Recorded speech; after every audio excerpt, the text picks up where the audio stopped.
So hey everyone, welcome back to my channel. ये हमारा third video होने वाला है फ्लटर फ्लो विद फायरबेस का। और इस वीडियो हम बात करेंगे कि कैसे आप अपने फायरबेस के डेटा को अपने फ्लटर फ्लो ऐप में शो करा सकते हो। इससे पहले हमने एक और वीडियो बना रखी है ऑलरेडी, जिसमें हमने बात किया था कि फायर स्टोर डेटाबेस क्या होता है, कलेक्शंस क्या होते हैं, डॉक्यूमेंट क्या होता है, फील्ड्स क्या होता है। इन सभी चीज़ों के बारे में हमने डिटेल में बात करी थी। अगर आपने वो वीडियो नहीं देखा तो प्लीज़ आप पहले उस वीडियो को देखो, उसके बाद इस वीडियो पर आना। तो बिना किसी देरी के स्टार्ट करते हैं।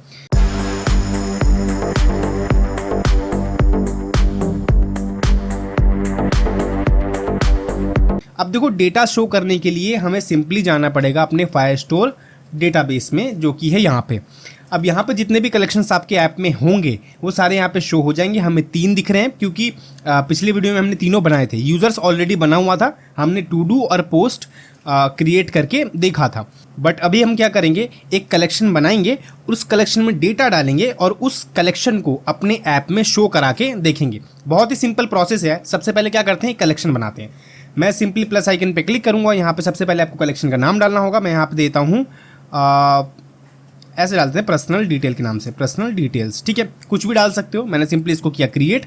और अब हम बनाएंगे अपने फील्ड्स को, मतलब डिफाइन करेंगे कि इस कलेक्शन में कितने फील्ड्स होंगे। उसका नेम हो सकता है, उसका एज हो सकता है, उसका जेंडर हो सकता है। जो भी फील्ड्स आप डिफाइन करना चाहोगे आप इसमें कर सकते हो। तो मैं सिंपली स्टार्ट फ्रॉम स्क्रैच कर सकता हूँ। अगर आप टेम्पलेट यूज़ करना चाहते हो तो आप टेम्पलेट भी यूज़ कर सकते हो। मैं सिंपली यहाँ पे फील्ड्स डिफाइन कर देता हूँ। फर्स्ट में नेम डाल देते हैं। इसका डेटा टाइप में स्ट्रिंग ले रहा हूँ। सेकंड में एज, इसका डेटा टाइप में इंटीजर रख रहा हूँ। और एक और मैं बनाता हूँ जेंडर के लिए, और इसको मैं रखूँगा स्ट्रिंग। ठीक है, एक और वेरिएबल बनाया तो मैं हैज़ लाइसेंस का, मतलब जिस यूज़र के पास लाइसेंस होगा उसमें ट्रू वैल्यू हम डाल देंगे। जिसके पास लाइसेंस नहीं होगा, मैं ड्राइविंग लाइसेंस की बात कर रहा हूँ, जिसके पास लाइसेंस नहीं होगा उसमें हम फॉल्स डाल देंगे। तो मैं सिंपली इसको बूलियन ले रहा हूँ, मैं करता हूँ चेक। तो हमारी इस कलेक्शन में 4 फील्ड्स हो चुके हैं। अब हमें क्या करना है, कलेक्शन को शो कराने के लिए, कलेक्शन के डेटा को शो कराने के लिए एक्चुअल में आपके पास कलेक्शन में डेटा तो होना चाहिए। अभी देखो, हमारे पास कलेक्शन तो है बट कलेक्शन में डेटा नहीं है। तो हम क्या करेंगे, कलेक्शन में पहले डेटा डालेंगे। तो डेटा कैसे डालते हैं, देखो एक तरीका होता है कि आपने एक फॉर्म क्रिएट किया और फॉर्म में यूज़र से वैल्यू फील्ड करवाई और ऐड एक्शन पे, एक्शन को यूज़ करके आप अपने डेटा को डाल सकते हो फायरबेस के अंदर। बट हम क्या करेंगे, अभी हम इस मैनेज कंटेंट वाले बटन को यूज़ में लेंगे, जिसकी हेल्प से आप अपने कलेक्शन में डेटा डाल सकते हो। ठीक है, तो मैं सिंपली मैनेज कंटेंट पे क्लिक करूँगा क्योंकि मेरे को डेटा डालना है और ये थोड़ा सा टाइम लेगा और ये लोड हो जाएगा आपके सामने। और मैं सिंपली जाता हूँ अपने कलेक्शन में, जिस भी कलेक्शन में आपको जाना है डेटा डालना है, और सिंपली आप उस कलेक्शन पे क्लिक करोगे और यहाँ पे डेटा डालने के लिए ये रेडी है। यहाँ पे आप CSV फाइल भी अपलोड कर सकते हो, बट मैं मैनुअली डालूंगा। ठीक है, एक चीज़ मैं पहले ही बता दूँ, किसी मेरे भाइयों को ना यहाँ पे एक एरर शो होगा, क्रिएट एन अकाउंट firebase.filterflow.io, या वहाँ पे लिखा आता है कि आपको ईमेल साइन इन इनेबल करना होगा। तो वो एरर तब आता है जब आपने अपने फायरबेस प्रोजेक्ट में ऑथेंटिकेशन इनेबल नहीं कर रखा हो। ठीक है, तो मेक श्योर करना, अगर आप मैनेज कंटेंट वाले फीचर को यूज़ करना चाहते हो तो आपके फायरबेस प्रोजेक्ट में ऑथेंटिकेशन वाला जो फीचर है वो इनेबल्ड हो और ईमेल साइन इन वाला जो ऑथेंटिकेशन है वो इनेबल हो। ठीक है, आप पहले से इनेबल कर लेना, उसके बाद ही आप कॉन्टेंट डाल पाओगे। तो मैंने ऑलरेडी वो इनेबल कर रखा है। तो मैं सिंपली ऐड डॉक्यूमेंट में क्लिक करूंगा और यहाँ पे अपने यूजर्स का डेटा डालूंगा। सबसे पहले मैं डाल देता हूँ राहुल, एज डाल देते हैं 33, और 33 मेरी एज नहीं है, मैं एग्जांपल के लिए डाल रहा हूँ। ठीक है, जेंडर मेल, और मेरे पास ड्राइविंग लाइसेंस है तो मैं इसको करता हूँ चेक और मैं करता हूँ ऐड। कुछ डॉक्यूमेंट और ऐड करेंगे। यहाँ पर मैं डाल देता हूँ मनीष, एज डाल देते हैं 18, जेंडर मेल, और ऐड डॉक्यूमेंट प्रियांशी, और एज डाल देते हैं 21, फीमेल, और ऐड डॉक्यूमेंट। ठीक है, पंकज, एज डाल देते हैं 57, और जेंडर मेल, और यहाँ पे हैज़ लाइसेंस। ठीक है, कुछ और डालेंगे, मीना 33, और जेंडर डाल देते हैं फीमेल, और हैज़ लाइसेंस। ठीक है, एक आध और डाल देते हैं प्रियांक, और एज डाल देते हैं 27, और जेंडर डाल देते हैं मेल, और ऐड। ठीक है, तो हमने कुछ डेटा डाल दिए अपने कलेक्शंस में। अब हम क्या करेंगे, इस कलेक्शन के डेटा को अपने ऐप में शो करवा के देखेंगे। तो मैं सिंपली जाता हूँ अपने प्रोजेक्ट के अंदर, यहाँ पे आ गए। तो हमने क्या किया था, कलेक्शन बनाया और मैनेज कंटेंट पे क्लिक करके उसमें डेटा डाल दिया। तो अब हमें क्या करना है, अब हम इस डेटा को शो कराएंगे अपने प्रोजेक्ट में। तो सिंपली हम सबसे पहले एक UI बना लेते हैं जहाँ पे हमारा जो डेटा है वो शो होगा। तो मैं देखो हमारे पास लॉगिन पेज और डैशबोर्ड पेज है जो कि हमने फायरबेस का जब सेटअप कर रहे थे तब हमने बनाया था। तो मैं लॉगिन पेज पे एक लिस्ट व्यू क्रिएट कर लेता हूँ। मैं यहाँ पे ले लूँगा एक लिस्ट व्यू और इस लिस्ट व्यू में मैं डाल दूँगा एक कंटेनर को, ठीक है। थोड़ा सा मैं पैडिंग दूँगा अराउंड 10, थोड़ा सा मैं इसको बॉर्डर रेडियस दूँगा अराउंड 12, ठीक है। कलर दे देते हैं हल्का सा ग्रे, ठीक है। इतना समझ गए। अभी मैं UI बना रहा हूँ, थोड़ा सा जूम कर दूँ अगर आपको नहीं दिख रहा तो। अब देखो यहाँ पे हम क्या करेंगे, कुछ फील्ड्स डिफाइन करेंगे। मैं यहाँ पे लेता हूँ एक कॉलम और उस कॉलम के अंदर रो। अब देखो मैं UI पे उतना ज़्यादा ध्यान नहीं दूंगा क्योंकि मेन पर्पस हमारा ये कि डेटा को शो कैसे किया जाए। तो अभी डमी पर्पस के लिए हम एक नॉर्मल UI ही बना लेंगे। रो डाल देते हैं और इस रो में मैं एक रिच टेक्स्ट ले रहा हूँ, रिच टेक्स्ट, और इसमें मैं दिखाना चाहूँगा अपना नेम, ठीक है। और इस रो को मैं थोड़ा सा पैडिंग दूंगा अराउंड 10 पिक्सल, 10 पिक्सल, बॉटम से दूंगा 5 पिक्सल, ठीक है। मैं इसमें बारे में नेम दिखाऊंगा, ठीक है। इसमें अभी डमी के लिए लिख देता हूं मैं राहुल झा, ठीक है। और इसी को मैं डुप्लीकेट करूंगा, मैं ऊपर से भी देता हूँ 5। इसी को मैं डुप्लीकेट करूंगा, इसी रो को, और इसमें मैं डाल दूंगा अपने एज को और इसमें डाल देता हूँ 33। इसी रो को मैं डुप्लीकेट करके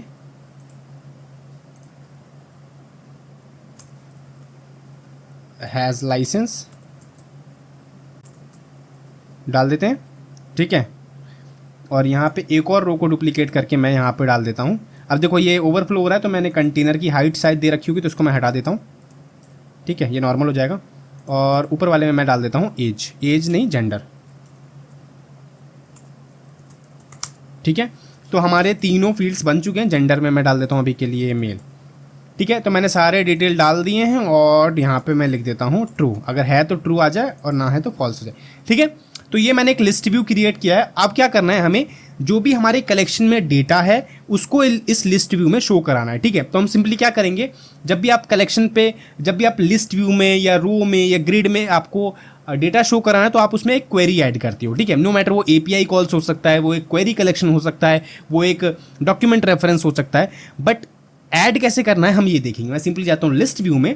जैसे लिस्ट व्यू जाओगे तो आप यहाँ पे एक बैकएंड क्वेरी का सेक्शन है, मैं सिंपली इस पर क्लिक करता हूँ और यहाँ पे ऐड क्वेरी करूँगा। अगर आपके पास API है तो आप API चूज़ करोगे, अगर आपके पास डॉक्यूमेंट है, फायरबेस का डॉक्यूमेंट है रेफरेंस के लिए तो आप वो लगा दोगे। आप अगर आपको कलेक्शन से डेटा लाना है तो आप क्वेरी कलेक्शन करोगे। तो मेरे को मेरे पर्सनल डिटेल्स वाले क्वेरी कलेक्शन से लाना है डेटा, तो मैं वो चूज़ कर लूँगा। अभी कह रहा है कि भाई आप क्वेरी कलेक्शन तो करना चाहते हो बट कौन से कलेक्शन से डेटा आपको चाहिए, तो मैं कह रहा हूँ भाई मेरे को चाहिए पर्सनल डिटेल्स से। मैंने पर्सनल डिटेल्स क्लिक किया और मैं करता हूँ कन्फर्म और मैं करता हूँ एक और बाय कन्फर्म, ठीक है। अब देखो इसने डुप्लीकेट कर दिया, इट मीन्स अब ये इसने हमारा बैकएंड क्वेरी जो है वो ऐड हो चुका है। अब हमें हमारे वेरिएबल सेट करने हैं। तो मैं क्या करूँगा, राहुल जहाँ पे मेरे को नेम शो कराना है उस पर सेट एज वेरिएबल करूंगा और यहाँ पे एक वेरिएबल ऑटोमेटिक शो हो जाएगा। जब भी आप लिस्ट व्यू पे बैकएंड क्वेरी लगाओगे तो उसके चिल्ड्रंस पे जब भी आप डायनेमिक कर रहे हो नेम तो वहाँ पे आपको एक वेरिएबल शो होगा। मेरे केस में पर्सनल डिटेल्स डॉक्यूमेंट नाम से शो हो रहा है, मे बी आपके कलेक्शन का नाम कुछ और हो सकता है, तो वहाँ पे आपके कलेक्शन का नाम और उसके बाद डॉक्यूमेंट शो होगा, ठीक है। मैं सिंपली इस पर क्लिक करूंगा तो यहाँ पे मेरे को नंबर ऑफ ऑप्शंस मिल जाएंगे, नेम, एज, जेंडर और हैज़ लाइसेंस। तो मैं सिंपली क्या करूँगा, नेम पे क्लिक करूँगा क्योंकि मेरे को नेम शो कराना है। वैसे ही सेम एज पे क्लिक करके मेरे को एज वाले वेरिएबल को चूज़ कर दूंगा और जेंडर पे क्लिक करके मैं अपने जेंडर वाले वेरिएबल को चूज़ कर दूंगा। सेम मेरे को हैज़ लाइसेंस वाले पे मैं अपने हैज़ लाइसेंस वाले वेरिएबल को चूज़ कर दूंगा, ठीक है। वंस आप सारे वेरिएबल को सेट कर लोगे हमारा काम हो चुका है। अब क्या करते हैं, इस ऐप को एक बार टेस्ट करके देखते हैं कि जो भी हमने अभी तक रायता फैलाया है वो एटलीस्ट काम कर भी रहा है कि नहीं। तो मैं सिंपली टेस्टिंग मोड पे क्लिक करूँगा। ये यूजुअली थोड़ा सा टाइम लेता है तो इस पार्ट को करते हैं हम स्किप। अब देखो हमारा टेस्टिंग मोड ओपन हो चुका है और जितने भी डेटा हमने अपने ऐप में अपने कलेक्शन में ऐड कर रखे थे वो ऑटोमेटिक यहाँ पे शो हो चुके हैं। प्रियांशी, मीना, राहुल, मनीष, प्रियांक, पंकज, सारे डेटा ऑटोमेटिक यहाँ पे शो हो चुके हैं, ठीक है। अब देखो यहाँ पे एज वगैरह आप देख लेना, एज, लाइसेंस वगैरह सब चीज़ ठीक आ रहा है। मेरी एज 33 है, मनीष की एज 18 है, ठीक है। सारा डेटा ठीक आ रहा है। मेरे को इसमें कन्फ्यूजन हो गई थी कि भाई एज 33 कहीं डुप्लीकेट तो नहीं हो रहा, बट जितने भी कलेक्शन में हमने डेटा ऐड किया था, कंटेंट ऐड किया था, वो सारी चीज़ें यहाँ पे ऑटोमेटिकली शो हो गए हैं वंस हमने बैकएंड क्वेरी जैसी ही ऐड करी। अब देखो कुछ एक्स्ट्रा ऑप्शंस मिल जाते हैं आपको। वो मैं दिखाता हूँ। मैं थोड़ा सा इसको जूम आउट करता हूँ। आप सिंपली अपने बैकएंड क्वेरी पे जाओगे तो यहाँ पे कुछ ऑप्शन मिल जाएंगे आपको, जैसे कि लिमिट हो गया, मतलब एक बार में आप चाहते हो इस बैकएंड क्वेरी से कितना डेटा शो करना। अगर मैं यहाँ पे 2 लिख दूंगा ना और मैं यहाँ पे कर दूंगा कंटिन्यू और मैं अपने टेस्टिंग मोड पे जाऊँगा और मैं इसको करता हूँ इंस्टेंट रीलोड, अब क्या होगा, जो भी आपके कलेक्शन में टॉप के 2 होंगे वही शो होंगे, क्योंकि आपने उसमें लिमिट लगा दी कि भाई मेरे को सिर्फ 2 डेटा चाहिए। तो देखो ये लोड होगा ना, तो यहाँ पे सिर्फ आप 2 डेटा देंगे, क्योंकि मैंने यहाँ पे लिमिट लगा दी है। ठीक है, मैंने यहाँ पे लिमिट लगा दी है कि मेरे को सिर्फ 2 ही डेटा दिए। बट मैं इसको हटा देता हूँ तो अब ये सारी आएगी। नो, इसमें कोई भी लिमिट मैंने नहीं लगा रखी। अब आता है फिल्टर्स और ऑर्डर बाय। मैं सिंपली फिल्टर पे क्लिक करता हूँ तो आप फिल्टर भी लगा सकते हो। अब मैं चाहता हूँ कि सिर्फ मेरे को ना फीमेल्स का डेटा दिखे, तो मैं सिंपली यहाँ पे कर रहा हूँ। और अब कह रहा है कि आपको फिल्टर लगाना किस पे है, तो मैं चूज़ कर रहा हूँ जेंडर पे, और मैं कह रहा हूँ मेरा जेंडर इक्वल टू, देखो बहुत सारे ऑप्शन मिलते हैं, ग्रेटर दैन, लेस देन, तो मैं इक्वल टू सेलेक्ट करूँगा। और देखो अगर आप जो इसका कंपैरिजन वाला वेरिएबल है, मतलब जेंडर इक्वल टू क्या होना चाहिए, तो आप वो वेरिएबल से भी चूज़ कर सकते हो। बट मैं चाह रहा हूँ यहाँ पे मैनुअली लिखना, तो आप इस डिलीट वाले बटन पे क्लिक करोगे तो आप मैनुअली भी लिख सकते हो। आप चाहो तो वेरिएबल से भी दे सकोगे। मैं कह रहा हूँ कि मेरे को सिर्फ फीमेल वाला डेटा शो करो, और मैं करता हूँ कन्फर्म। अब मैं इसको रिफ्रेश करूँगा तो अब क्या होगा, जो फीमेल्स हैं ना जेंडर, जिनका जेंडर फीमेल है, आपको वही शो होंगे।